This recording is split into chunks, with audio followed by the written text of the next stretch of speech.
آپ نے کسی سے بات کی ہے، وعدہ کیا ہے، پرومس کیا ہے وہ میں صبح یہ کر دوں گا، آپ کے ساتھ یہ وعدہ کیا، 2 دن بعد یہ کام کر دوں گا، یہ آپ کا لیے میں اتنی رقم دے دوں گا، آپ نے وعدہ کیا ہے۔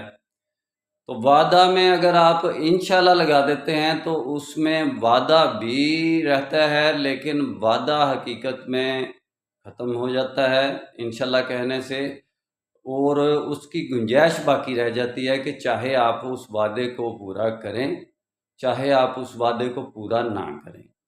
انشاءاللہ لگانے سے یہ چھوٹ مل جاتی ہے، کیونکہ بعض معاملات میں، کاروباری معاملات میں، دوسرے معاملات میں آپ کو کسی بات پر پورا یقین نہیں ہوتا، تو آپ کسی سے وعدہ بھی کرنا چاہتے ہیں اور کام بھی کرنا چاہتے ہیں، آپ کو کچھ شک بھی پڑ رہا ہے، تو آپ انشاءاللہ کہہ سکتے ہیں کہ بھئی یہ ہو نہیں سکتا، آپ کے ذہن میں کھٹکا سا آتا ہے یا کوئی آپ کو مسئلہ محسوس ہوتا ہے، تو اس میں انشاءاللہ کہنے کی اجازت ہے۔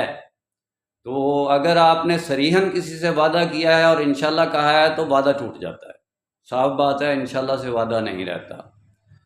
انشاءاللہ ڈیٹیل میں بات پھر ہوگی۔ میرا کام اسلامک ورلڈ کی امن اور یونائٹی کا ہے۔